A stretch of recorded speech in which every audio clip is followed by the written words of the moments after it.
Então, boa tarde a todos. Esse é mais um webinar solidário da Sobrice. Bem-vindos, da Sociedade Brasileira de Radiologia Intervencionista e da cirurgia endovascular, Esse webinar a gente já tem visto em outras cidades. Ele tem o objetivo principal de arrecadar doações que são revertidas em cestas básicas e são distribuídas em comunidades carentes pelo Brasil, em algumas cidades pré-definidas. E no Rio, com esse webinar, a gente conseguiu contribuir com 5 toneladas de cesta básica em alimentos que foram entregues semana passada. Então, antes de tudo, eu queria agradecer as empresas que colaboraram com essa ação, a Ecomed, a Tecnicare, a CortexMed e a Amed, e a todos que contribuíram e doaram para a Sobrice e para essa nossa ação no Rio de Janeiro. E eu aproveito já para divulgar o próximo webinar, que vai ser em Recife, vai ser a ação de Recife, no dia 28 de julho, às 19 horas. E o tema vai ser proteção radiológica, um bate-papo para profissionais que realizam procedimentos guiados por fluoroscopia. Então, vai ser um tema interessante que está muito em alta também. Então, vamos começar o nosso webinar. O webinar vai ser dividido em 2 aulas. A primeira aula, 2 aulas de 20 minutos, e no final nós deixamos, ela vai ter um total de 1 hora, no final deixamos 20 minutos para perguntas e respostas. Então, se durante as apresentações já surgirem algumas perguntas, vocês já podem começar a colocar na parte de Q&A, de perguntas e respostas, e a gente vai responder no final de toda das apresentações. So today we have the honor to have 2 references in the treatment of bone tumors. The first speaker will be Dr. Roberto Cazzato. He's Associate Professor of Radiology at the University Hospital of Strasbourg, France. Roberto is the author of many important papers in this field, and he's a good friend, and it's an honor to have you here. And the second speaker will be Dr. Alexis Kelekis. Dr. Alexis is Associate Professor of Interventional Radiology at Athens, Greece. And me and Dr. Marcelo Bordalo will be the moderators. Marcelo is an interventional radiologist, as you know, at Hospital Sírio-Libanês and Hospital das Clínicas in São Paulo. So let's start in time. So we start with the first presentation of Dr. Cazzato. He will talk about bone ablation and pain palliation and local tumor control. Thanks, Roberto, for your availability in this difficult time. It's really a pleasure to have you here. Thank you so much for the kind invitation. It was really a pleasure for me to answer to your invitation, because the scope was, the aim was really noble. And then both of you are clear, 2 great friends of mine. So it was really easy, and I did it with pleasure. So thank you once again. I'm sorry, so, Alexis, welcome. Sorry, Gigi. Alexis is now.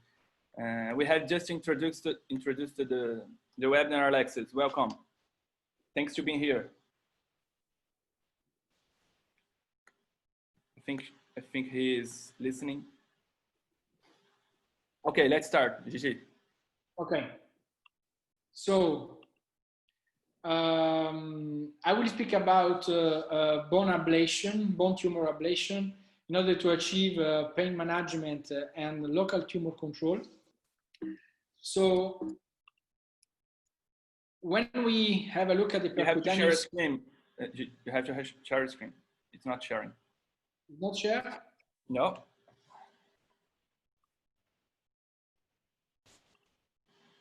Okay, now? Perfect. Yeah. So when we speak about percutaneous techniques, basically we have 2 possibilities. Either we provide bone consolidation, and we will see with the next presentation. In this kind of context, we can provide no kind of local tumor control. So the treatment is completely palliative and aims to achieve pain management through fracture fixation. And the other possibilities is to provide percutaneous ablation with hot or cold techniques in order to provide pain management or local tumor control. If we have a look at the population of patients coming with this kind of tumors needing our percutaneous treatment, unfortunately, and still now, the vast majority of patients comes for a palliative treatment, meaning that they need either pain management, either fracture management. So we, with palliative treatment, we aim at fixing one or more skeletal related events. So palliative management may be provided either with bone consolidation, either with bone ablation. On the other side, when we move to the curative setting, which is provided to patients with the small, painful, benign tumors, or with patients with oligometastatic or oligoprogression disease, this represents really a minority of the patients that we see in our daily life. And in order to achieve a complete local tumor control, meaning a complete tumor destruction, we cannot avoid the use of ablation, which may be then be followed by bone consolidation, but we cannot provide a local tumor control without ablation. These were the first two main papers that proved that basically cryoablation and radiofrequency ablation, which are still the two most commonly used techniques, were effective in achieving pain management in a population affected by bone metastasis. And basically, the main findings of this paper were that pain was really controlled. This control was long-lasting, up to 6 months, and the intake of painkillers was really reduced. So these two are the two milestones in pain management of bone metastasis achieved with the percutaneous ablation, which definitely proved that these treatments are effective. And since then, the amount of procedures that were proposed and performed continues to grow. So if we need to make a differentiation between radiofrequency ablation and cryoablation in order to understand when one technique should be used instead of the others, basically we can say that radiofrequency ablation is particularly adapted for the treatment of small non-blastic tumors, including, for example, the small lytic osteoblastoma with the lytic aspects, or a great achievements may be obtained with bipolar radiofrequency ablation in spinal tumors.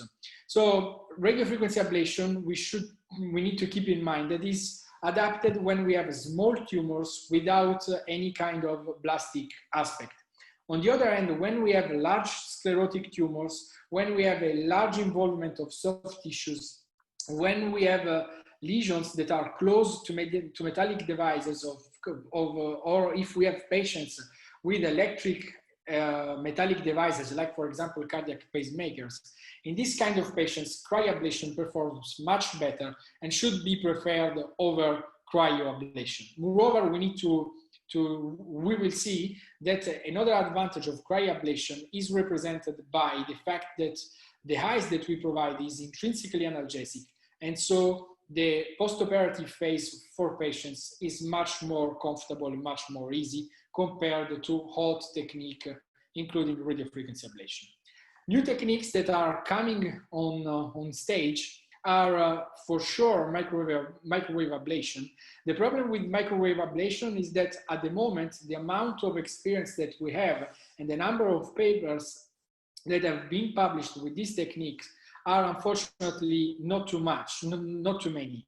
So for the moment, we know that for sure it provides an effective pain relief when it is used to treat painful bone metastasis, as we can see from this paper that has been recently published in AJR, with the rates of local tumor control that are not so bad, but unfortunately in literature there is a large heterogeneity about the ablation protocols that should be applied according to the type of tumor that we want to treat. So probably this technology will have a bright future, but at the moment the experience with it is still somehow limited. Another technology that will play, according to me, and probably many of you will agree on this point, will play a major role in the near future will be probably HIFU, because MRI-guided HIFU is currently effective and used for the treatment of painful non-spinal bone mets. The treatment is really valuable because it's non-invasive. It's provided without any kind of percutaneous approach. But at the moment, we have not much data about the effectiveness of this therapy in terms of local tumor control. It is currently not provided for vertebral tumors because the technique is still deemed too dangerous in this setting. And we don't know what are the combination and the results that we may achieve with this technique when it is combined with other treatments like, for example, radiation therapy. Coming to the clinical scenarios where we treat our patients, the most common situation is to provide percutaneous ablation in order to achieve pain relief due to an inflammatory pain. In fact, when we have our patients that comes with a bone metastasis, we may face two clinical scenarios. The first one is represented by patients coming with a mechanic pain, which means that there is an underlying fracture that needs to be fixed. On the other hand, we may have patients that come with an inflammatory pain. The inflammatory pain is persistently present. Mechanic pain, on the other hand, is more related with movement. So when we have an inflammatory pain, we need to destroy the tumor completely. Like, for example, in this case where I had this patient a few weeks ago with this huge metastasis from lung cancer, the pain was constant. And so we provided cryoablation in order to achieve pain relief. So when you have inflammatory pain and you are treating your patient in order to achieve a local tumor, a pain relief, you are not obliged to destroy completely the tumor. The minimum goal that you should have in order to be effective in the pain relief is to destroy the interface between the tumor and the normal bone. But whenever you can, it is always better, of course, to try to destroy as much as you can, and even if the treatment is provided with a palliative intent, if you can achieve a local tumor control, it's always valuable and should be tried all the time. We know from literature that all kind of treatments, percutaneous or non-percutaneous, are really effective in achieving local tumor control. So the choice of the technique, as I was telling before, should be done accordingly to the main condition of the patients and especially of the main condition of the local tumor. We know that when we provide our treatment in combination with radiation therapy, which we need to remember is still the first gold standard mainline treatment that is provided for a painful bone metastasis, we have a much better pain relief.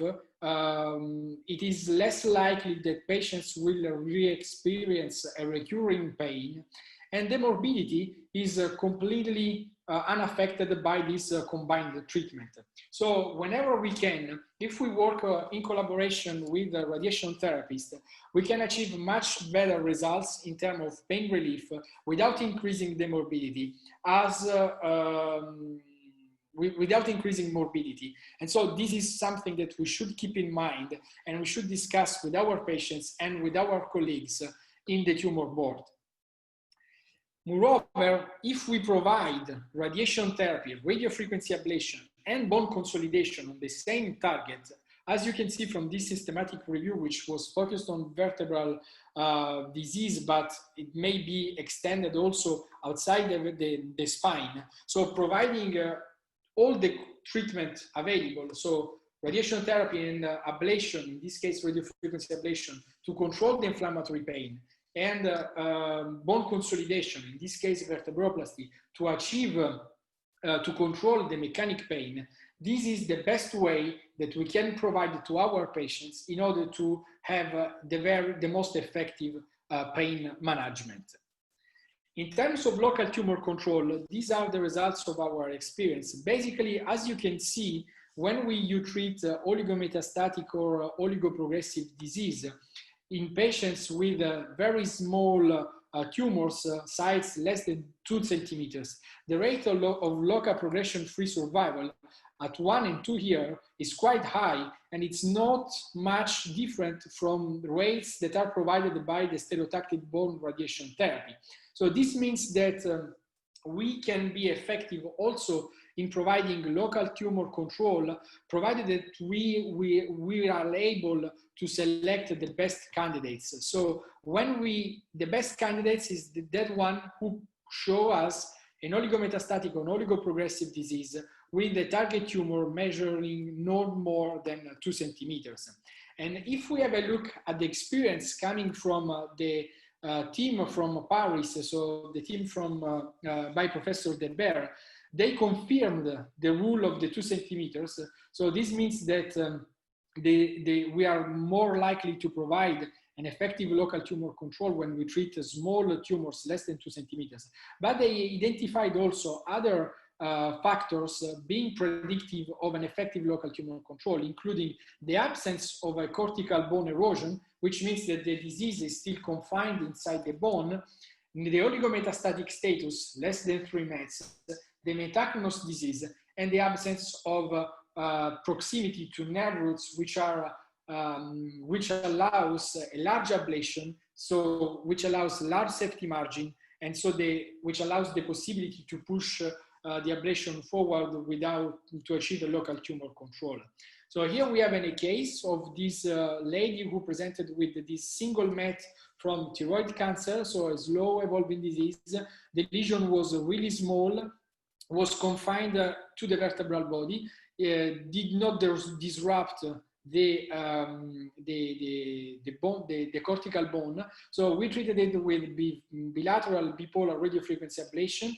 And as you can see at the PET CT performed at 1 year follow-up, we have no uptake of the radiotracer. So to show you that this is that when we have the good predictive factors like the small disease without cortical erosion, far away from nerve roots, we can achieve a good local tumor control, as the radiation therapists do with stereotactic bone radiation therapy. The only case where we fail is when we have an metastatic epidural involvement. In this case, like for radiation therapists, we are dead. So it doesn't matter whatever you provide. For example, in this case, it was one of the first cases of my career, but it is always useful to show it because I think it's really, really educative, really meaningful. So this patient had an HCC with an epidural involvement. So the tumor was hypervascular, so we provided embolization, which was limited to one side because on the other side we have the Adamkiewicz artery. Then we provided many different impacts of bilateral bipolar radiofrequency ablation. We consolidated just thereafter, and then we treat the patient with radiation therapy. And despite of these efforts, a few months later, the epidural disease continued to grow. So these are cases that whatever you do, they are probably bad cases and they are really likely to progress. We have really recently summarized our experience with spinal bipolar radiofrequency ablation. And as you can see from this data, this is the thesis of one of my residents. You can see that bipolar radiofrequency ablation is effective in pain relief. It's effective in local tumor control, but when we treat in order to prevent complication, which is in most of the cases, we try to prevent the invasion of the tumor of the spinal canal. In this case, we are much less effective. So this is just to show you that unfortunately, when the disease approach the posterior vertebral body, we are really less likely to be successful. So for example, in this case, despite we have still a margin of normal bone, so the tumor didn't invaded yet the spinal canal, we provided the ablation, but few months later, here we see the tumor progressing into the spinal canal. So unfortunately, this is the case. These are the cases that are less likely to respond. So in order to provide an effective local tumor control, we need to have small tumors far away from nerve roots and without cortical erosion. I have recently come across this paper, which is quite interesting because it shows also that even for local tumor control, providing a combined treatment of ablation and radiation therapy is much more effective than the radiofrequency ablation treatment alone. So this means that we need also for local tumor control be able to provide combined treatment, which are likely to be more effective in achieving local tumor control. Coming to complications about percutaneous ablation, we have recently summarized our experience with these two papers recently published on radiology. And when we have a look at these two papers, basically both radiofrequency ablation and cryoablation have a similar rate of major complications. Coming to minor complications, radiofrequency ablation performs a little bit worse due to the fact that there is a large majority of patients that following radiofrequency ablation experience a huge postoperative pain, which may impact the hospitalization, the length of the hospital stay, and the length and the discomfort of the patients, thus requiring dedicated analgesic protocols. Coming to the risk factors that predict all complications following palliative or curative radiofrequency ablation, we have identified these factors, so the tumor sites and the previous radiation therapy. On the other hand, factors predicting complications after palliative or curative bone cryoablation, where the poor performance status of the patients, the procedure performed in a tumor located in a long bone, and the large ablation area achieved with more than 3 cryoprobes. So the most common major complication that we have found following ablation of bone metastases and bone tumors were secondary fractures, which occurred with similar rates both with radiofrequency and cryoablation. Coming to other complications dealing with injuries to nearby non-target organs, including nerve roots, cartilage, and skin, we had almost similar results with cryo and RFA. But coming to pain, to postoperative pain, which was the main factor dealing to the increased rate of minor complication in the radiofrequency ablation group, it occurred in 18% of cases, which was not the case with cryo, where we came across a 2% of postoperative pain. So as I was telling you before, cryoablation has less probability to come to result in a painful postoperative phase. So patients are likely to go home much faster compared to radiofrequency ablation. And in fact, as the team from Mayo Clinic have highlighted a few years ago, when they compared the results with RFA and cryo, RFA patients were more likely to stay more in the hospital.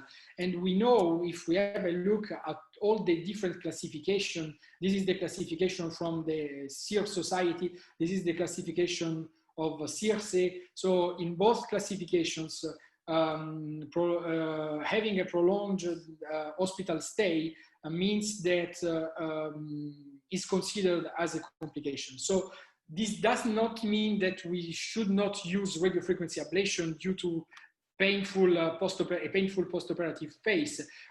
This means just that we need to be ready to take care of these patients receiving radiofrequency ablation in the post-operative phase with dedicated analgesic protocols. So we need to discuss with our anesthesiologist, and we need to be ready with them to propose effective analgesic protocols in order to prevent the post-operative phase, which may be painful with radiofrequency ablation. Coming to fractures that are the main complication, the main major complication, this patient had cryoablation and radiation therapy, and she came back a few weeks later with a bone insufficiency fracture which needed percutaneous osteosynthesis. So in order to prevent fracture, we need to consolidate within the same ablation session in order to prevent the most common major complication coming from percutaneous ablation. The only case where we can avoid percutaneous bone consolidation following ablation is when we treat sclerotic bone tumors, like, for example, in this metastasis from pancreatic cancer. So that was treated with cryoablation due to a painful status of the patient. And the bone in this case is so hard that even if you provide ablation, it won't it is less likely to face a secondary fracture in the postoperative phase. So there is no need to provide consolidation in this kind of patients. How to avoid the minor complication related to injuries to nearby structures, non-target structures that in most of the cases are nerve roots and cartilage. Basically, we need to use all the different protective measures that we have available in our armamentarium, including in most of the cases thermal monitoring and hydrodissection. For the nerve roots, we need to keep in mind that this is the safety range of temperature at which we need to keep nerve roots during our ablation in order to avoid a secondary injury. And specifically for nerve roots, we can provide advanced monitoring techniques, including neural monitoring and electrostimulation. So keep in mind that to reduce the risk of secondary damages to nerve roots and cartilage, we need to be really generous with the protective measures during our procedure. So to conclude, RFA and cryo are currently the most established techniques to provide ablation. Probably in the near future, microwave and HIFU will increase their role, but for the moment, most of the data are available with these two techniques. All the techniques are effective in achieving pain relief, and in order to achieve a local tumor control, we need to clearly and perfectly select our patients. Either we work in the palliative treatment, in the palliative field, either we work in the curative field.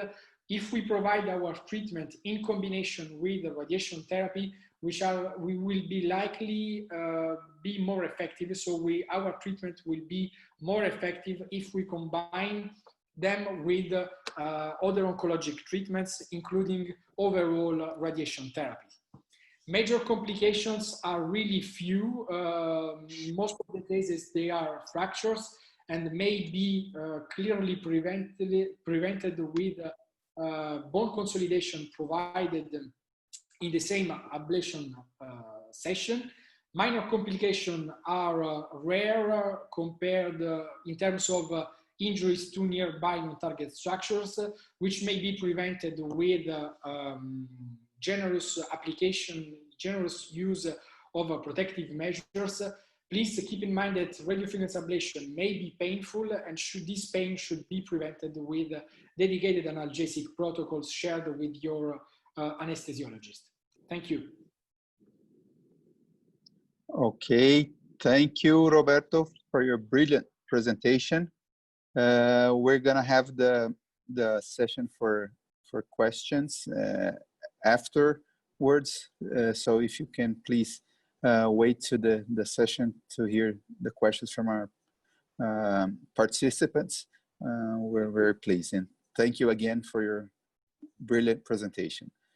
And now I would like to call Dr. Alexis Kelekis from Greece. He's gonna speak about cementoplasty and percutaneous osteosynthesis of bone tumors.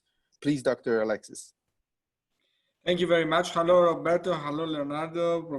Professor Bordalo, thank you very much for this invitation. I hope our viewers enjoy. Roberto, you have to unshare so I can share my own screen.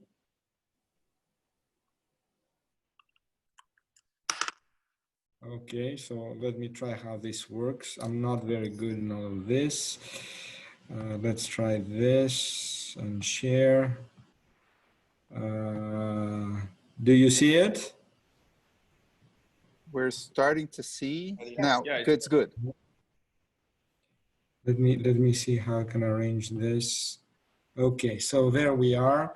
So our discussion is about cimentoplasty and percutaneous osteosynthesis in bone tumors. So I have no disclosures specific to the talk. This is a working for you? No, I think it's not working now. You have to. Is it working or not? No. Now we can see your first page, but not first screen. But not. It's not. Because it says your screen sharing is paused. So resume share. Is it working now? No. Yeah, but it's not maximized. Yes, good. Yeah. Okay. Now it's good. Okay. So I have this. You can see. So I have no disclosures, as I said before, and the issue is that if you have only one tool, and this is a hammer, then all the work looks like a nail. So you have to be very careful if you do one technique, not to fit everything in one technique, and you have to have a bigger toolbox in order to fit everything in.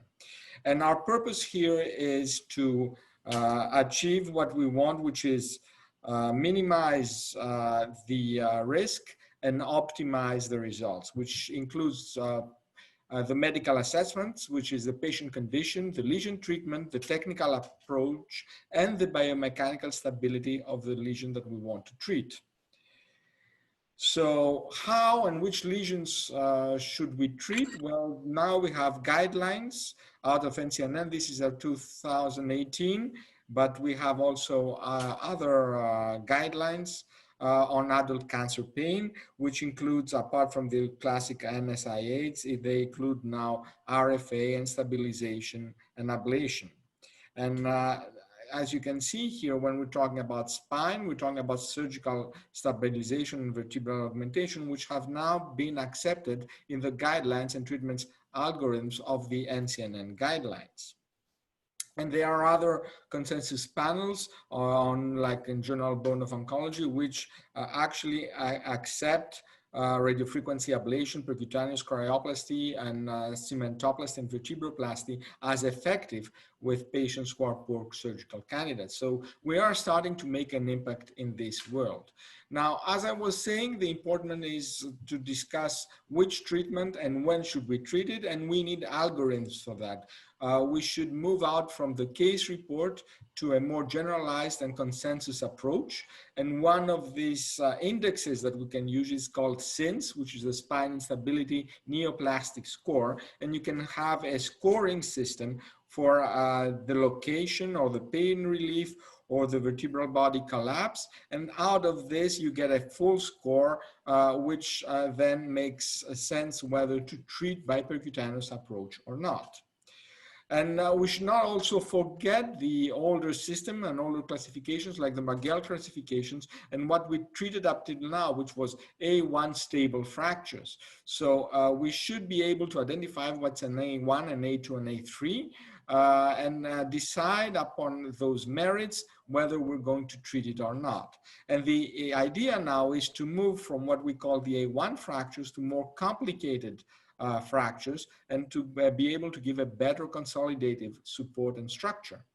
And that's why we use those scores. And for example, for the hip, we have the Mirror score, which again gives us an indication when to treat and when not to treat, and what is a possibility of a risk of a fracture compared to a conservative treatment. We should not reinvent the wheel. This work has been done quite extensively by surgeons, and we should take the surgical reference and try to implement that in our practice. And by going there, we can go to AO Foundation, and you can find all this information about the different types of fracture and when those fractures are stable or unstable, and when they need consolidation by more complicated systems than just cement. And again, I'm giving you some of these tables that they have, like the trochanteric fractures, or the multifragmented fractures, and or the displaced subcapital fractures, and all of this information can be used in our also armamentarium and in our way of treating. Another question that we have to figure out when we're going to do those percutaneous treatments, which are outside this simple and a simple injection of cement, is the forces which are attributed to the area. So if you do not want your cement to fail, then you should think about the force vectors which affect the field where you're going to place your structure. And for example, you have specific acetabular forces which have been pretty much analyzed again by orthopedic world, and that's why these are the forces that you should follow when you're going to do a structural support in the area. And that's why they put the screws in the couple vertical, like sun rays, to give that stability. So again, going to the technical approach, how are we going to approach the lesion in the pelvis, for example? Well, these approaches has been extensively reported in the past, and you can use simple fluoroscopy. At the time, we only had a simple fluoroscopy in order to achieve either the pubic ramus or the inferior pubic ramus or the posterior sciatic column. So the whole idea here is that now you have more interesting devices like fusion imaging, like 3D, like cone beam CT, and you can integrate that to your fluoroscopy and help you navigate your needles to the exact point through you want. And this is one of the advantages that we have as interventional radiologists compared to orthopedic surgeons, which have not yet, again, until now mastered the navigation through imaging. This is something that will change in the future, so we should stay ahead of this game.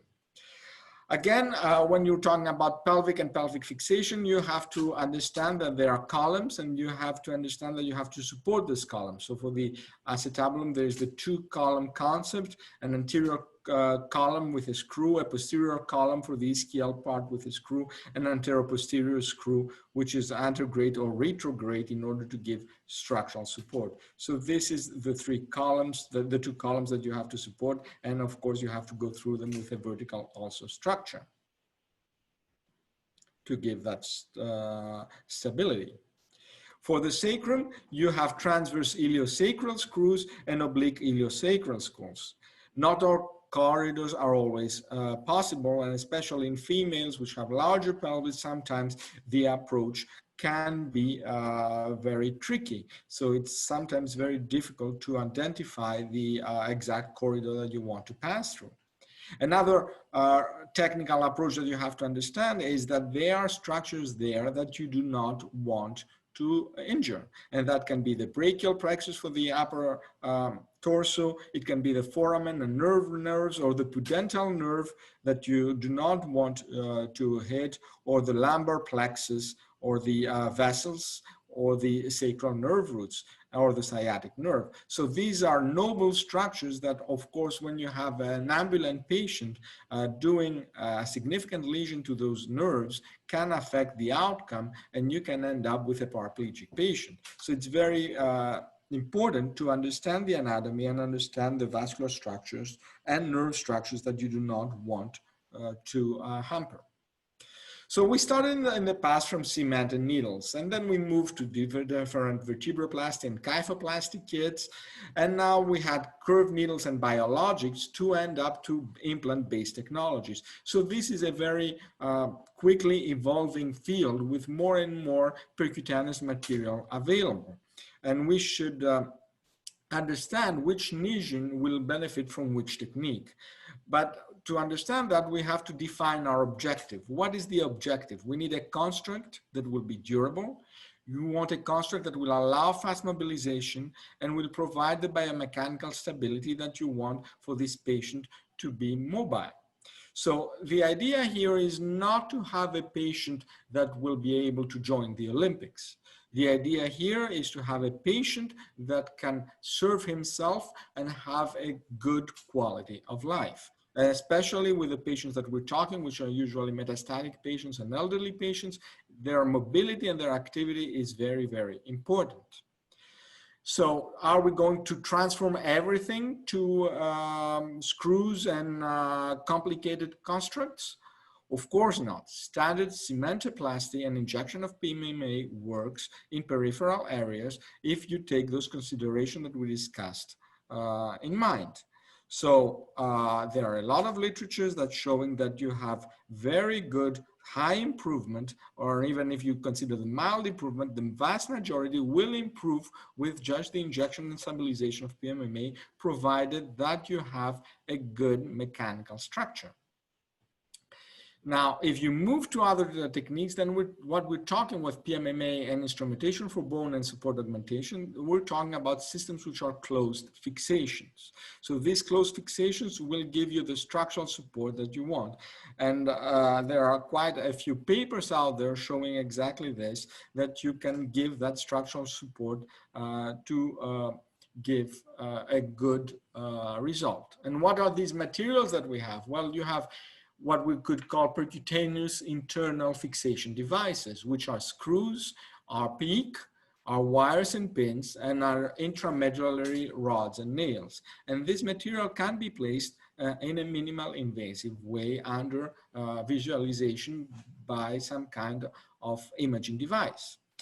So in order to give an example, this is work that's done by Frédéric Deschamps about percutaneous osteosynthesis in the pelvic in cancer patients. And exactly what Frédéric discussed in this patient, in this paper and reviewed, is actually what are the corridors and how you're going to put those screws in order to give what we were discussing about biomechanical stability, and have what we wanted is the good effect and the good pain palliation that we want.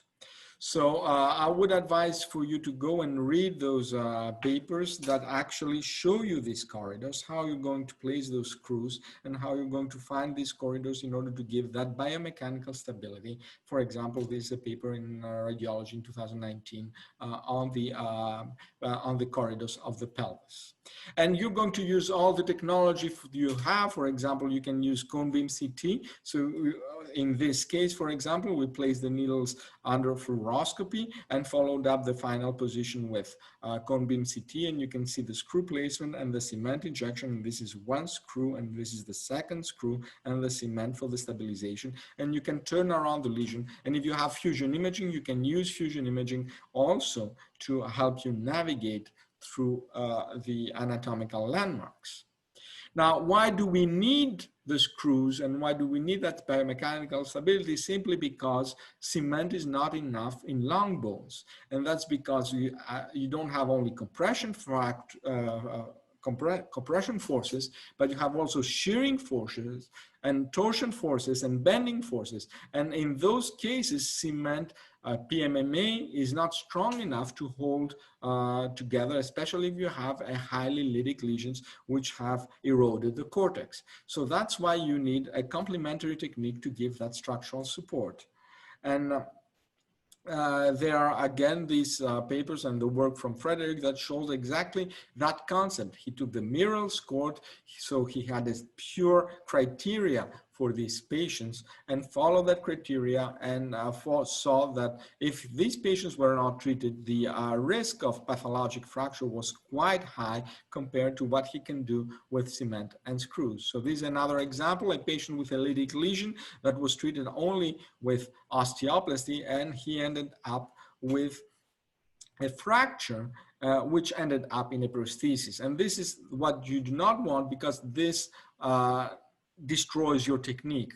Then the future, when you want to treat those patients, the answer will be, let's go directly to a total hip replacement and do not do those kind of stabilizations. Another paper which is very interesting is from Giovanni Carlo Anselmetti in Italy, where he used bone marrow nails under hybrid computed tomography and fluoroscopy system in order to do this kind of stabilizations. And again, the work from Frederick, which moved to another system, which is called the Y-strut, which actually it's a PEEK implant that you can put percutaneously, and you can inject cement through that PEEK implant. So you can again do a combined stabilization of cement and PEEK in order to give the forces that you want, the structural support that you want for hip lesions.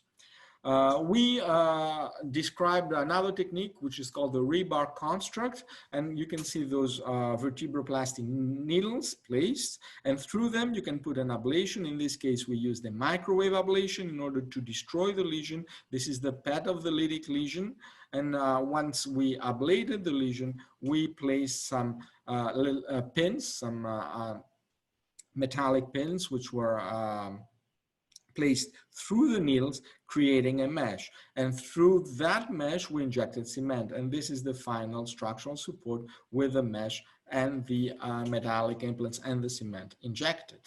We tried that in different bones, and this is another example in humeral bone for microneedles, mesh, and cement for a neuroesthesioblastoma and the structural support that we provided in this patient. Now, bear in mind that this structure is not for somebody who's going to do weightlifting.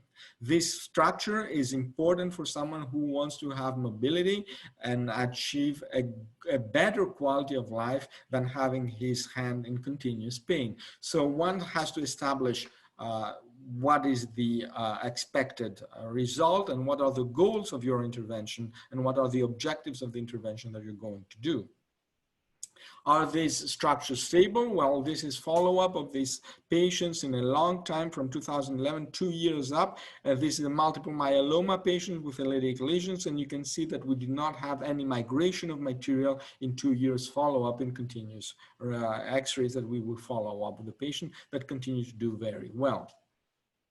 So as we talk now, we can move from the A1 stable fractures to more complicated fractures, not only peripherally, but also in the spine. And in this case, you can do more complicated systems like the PEEK system, which were followed for 2 years. And they showed both pain relief and height restoration, which remained statistically different during the follow-up period. And again, you have other biomechanical system, which is called the stent screw assisted internal fixation, SIFE for short, which actually it's a metallic stent, which is then anchored by a screw in the periphery, and the whole complex is injected with cement. So this work was done by Alessandro Cianfoni in Switzerland and in Ticino, and this is how this is how the technique works, which is the A2 Maguire fractures. You can see the vertical fracture and exploded vertebral body. You can put the stent in, and through the stent, you can place a screw. So you anchor the stent with a screw in order to stabilize your whole construct, and you can do that in a bilateral fashion. And we have new materials coming up like the V-strut, which actually are PEEK implants, and you can inject cement through the PEEK, and that again gives you a better consolidation because then the cement is blocked through the PEEK, which works as an anchor to hold your whole structure. Now, if we push the bar even further, you can see even more complicated structures like here, where you can put 1, 2, 3 screws and again design the whole corridor and design the whole structure of your approach using fusion systems. And this is work done in Wisconsin, where they can use these fusion systems in order to identify what are the corridors and what are the biomechanical needs in order to do the structural support. Now, there are a lot of discussion whether this system works or no. And there are still a lot of biomechanical evaluation needed. So you can see that you have bone marrow nails, and there are studies which shows that these are robust, and this has been disputed by other papers. Still, there's a lot of work to be done on the biomechanical world for in order to prove that concept that we have seen in patients, that these biomechanical structures work. So again, whether we should do with Kirchner or without Kirchner for long bones, there is need for a more solid biomechanical evaluation. The idea is that whatever you do, especially if you use Kirchner in long bones, you have to lock that device down, because again, if you just put metallic structures in the middle without locking them in some way, then the rotational forces here, especially in long bones, femurs and humerus in the middle, will risk to dislodge your construct. As we heard before about RFA, it's very interesting, not only by itself, but as a combined and adjunctive treatment. So all these treatments work together. So you need ablation in order to control the tumor locally, you need your construct in order to give structural support, and you need your radiotherapy in order to control peripherally the tumor. And what was interesting with this work from Distaso, actually they showed that if you do combine treatments like RFA and radiotherapy, you increase the overall response. You diminish the, you increase the pain relief, and you diminish the time to pain relief. So all of this is very important to show again that the adjunctive effect of treatment is very, very important. Again, you can use combined system like cryoablation and osteoplasty reinforced with Kirchner wires in order to give that structural support and at the same time ablate the lesion. Or you can do other techniques like thermal ablation augmented with screws. So you can place your needle, do your ablation, place your screw, and cement the whole structure in place. Now, of course, nothing is perfect, and there are the risks of complications like neurovascular bundle injury, bleeding, cement leakage, implant displacement, material failure and fracture, and of course, tumor overgrowth. This is one example of a paper with tumoral dissemination along the screw trajectory in a percutaneous osteosynthesis and non-described complication. You can see that the metastasis actually outgrew through the approach of the needle. So in theory, this kind of approaches would be interesting, specifically if you combine it with ablation, which we usually do. So in conclusion, there are a lot of papers showing exactly what we talked about, and you can find the literature, and more interventional radiologists are now doing this combined treatment with screw placement and cement placement and ablation. But again, we need to organize a little bit our work and literature and follow specific guidelines in order to have good indications and in order to be able to identify exactly which are the patients to be treated. So as take-home points, I would say that different fractures, lesion morphology and location demand a tailored patient-centered approach. The lesion treatment and the technical approach depends on the implant and cement construct, which should improve the pain function and stabilization. And of course, the biomechanical stability is very important, which we need to be as close as to bone in the biomechanics, and the implants would provide an opportunity for better structural support than simple cement. We will be able perhaps in the future to have specific biologic coatings for the tumor and do a specific drug delivery platform with those implants. Percutaneous screw fixation with osteoplasty is feasible and provides significant benefit with quick recovery. Bicortical screws through the standard corridors provide the most structural support, so better fixation on the corticals. If you use cement, it's beneficial for bone quality and if bicortical fixation is not possible. As I said, advanced image guidance with fluoroscopy, CT, and fusion imaging can provide you better imaging navigation for your approach. And if you have a rapidly progressive disease, then you have to overstabilize. As in the past, for example, when we were using stents, we were putting an oversized stent. Well, here you have to overstabilize in order to give a better effect, in order to be able to drown, to have margins to drown the tumor inside your cement and your structure. Future directions will include integration of these advanced techniques with ablation and specific planning software with robotics guidance that will give us exactly the construct that we need to make as a pre-model before we do the injections and the stabilization. And of course, we can also work a lot with pelvic trauma.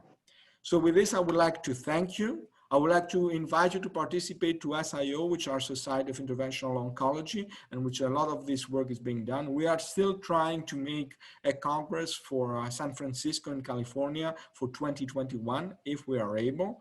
And our congress for the spine, the Sardinia spine this year was unfortunately canceled, but we hope to change this 2020 to 2021. So stay healthy and be there, and I hope we will be able to meet up and close. Thank you very much. Thanks, Alexis, for amazing presentation. It was very nice, and thank you very much.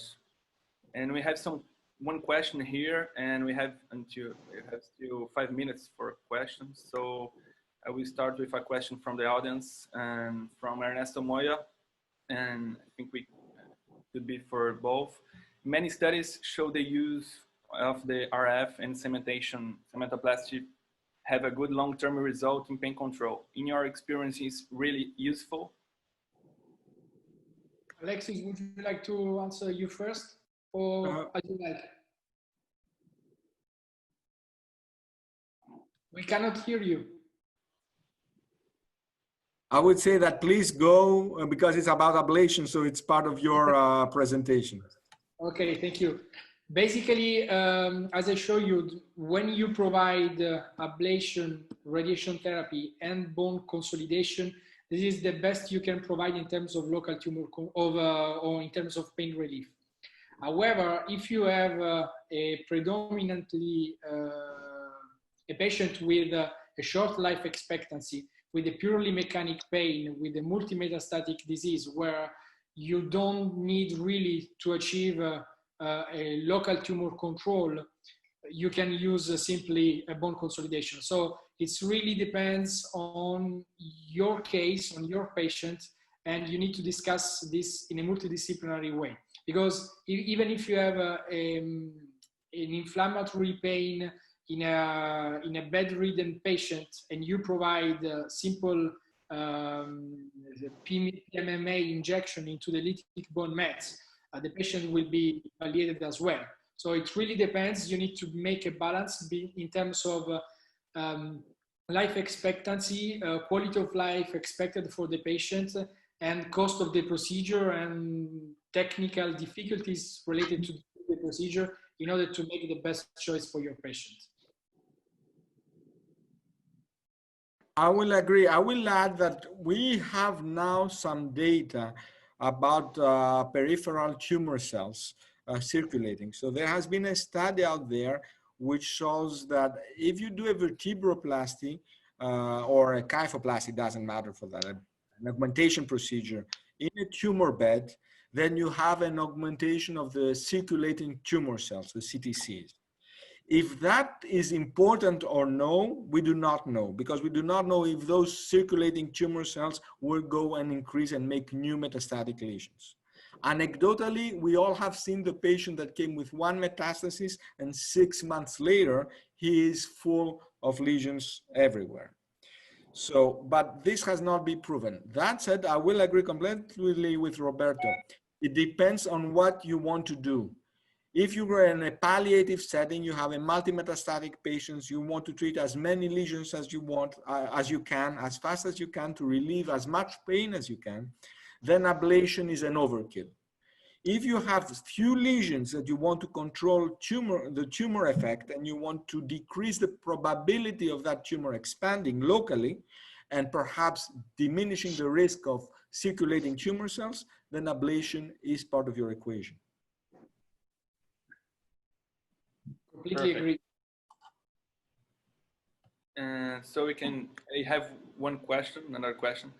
And for Cazzato, I know you have MRI in your service, and it's used for to guide the procedures. And how do you choose the MSK procedures that will be guided by MRI? And do you think there is a specific lesion that the MRI helps more?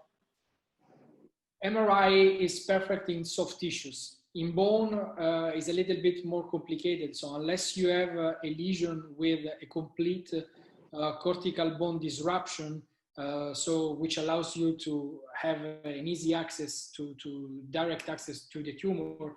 MRI for bones, I mean, the procedure on bones is quite unrealistic. I would say that a much more interesting place may be expected with MRI for soft tissue lesions, arteriovenous malformation, for example, cryoablation of painful arteriovenous malformation, desmoid tumors, soft tissue metastases. So in this kind of cases, it's really valuable because you have an intrinsic contrast of the lesion, and so you clearly see it without any kind of need for contrast medium. So rather than in bone, I see a larger place for this technique, for this imaging modality in soft tissue lesions. Perfect.